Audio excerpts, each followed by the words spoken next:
இந்த பராப வருடத்தில் முதலில் பார்க்கக்கூடிய ராசி மேஷ ராசிக்காரர். மேஷ ராசிக்காரர்களுக்கு திருச்செந்தூர் மாதத்தில் ஒரு வேலைக்கிழமை மகான் வழிபாடு. தொடர்ச்சியாக இருந்த மன கஷ்டங்கள் பண கஷ்டங்கள் எல்லாம் தீரும். வயிறு முதுகு தண்டுவடம் எப்பொழுதும் கவனமாக பார்த்து கொள்ள வேண்டும். முட்டுக்களில் ப்ராப்ளங்கள் வரக்கூடாது. 7.5 சனி இருப்பதனால் அதிவேகமாக உடற்பயிற்சி இல்லாமல் ஸ்ட்ரெச்சிங் போன்ற விஷயத்தில் அதிக கவனம் செலுத்துவது நன்மை. தொழில் ரீதியாக கண்டிப்பாக ஏப்ரல் 14ஆம் தேதியிலிருந்து உங்களுக்கு நல்ல செய்திகள்லாம் வரும். சுபவிரய பிராப்தம் ஏற்படும். மன அழுத்தங்கள் படிப்படியாக குறையும். அது நடக்குமோ இது நடக்குமோ மரண பயம் எல்லாம் போகும். அவர்களால் இது ஆகுமோ இது ஆகுமோ, எதிரிகளை பற்றி ரொம்ப வருத்தப்பட்டு கொண்டிருப்பீர்கள், பிள்ளைகளை பற்றி வருத்தப்பட்டு கொண்டிருப்பார்கள், நண்பர்களை பற்றி வருத்தப்பட்டு கொண்டிருப்பீர்கள், பிடித்தவர்களுக்காகவே வாழ்வீர்கள். அது எவ்வளோ பெரிய தப்பு என்பதெல்லாம் இப்பொழுது உணரக்கூடிய காலகட்டம்.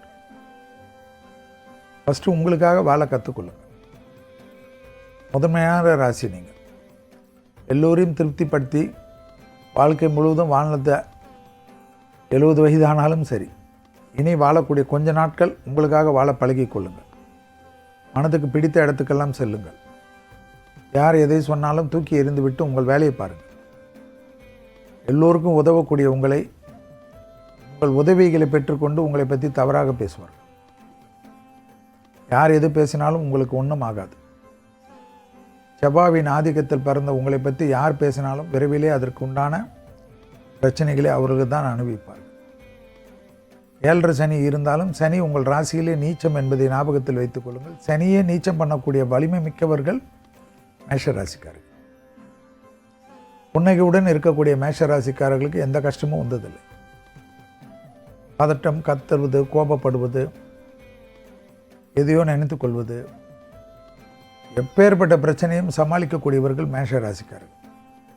அதனால்தான் மேஷ ராசிக்காரர்கள் எப்பொழுதும் ஒரு நிர்வாகத்தில் ட்ரபிள் ஷூட்டராக இருப்பார்கள்.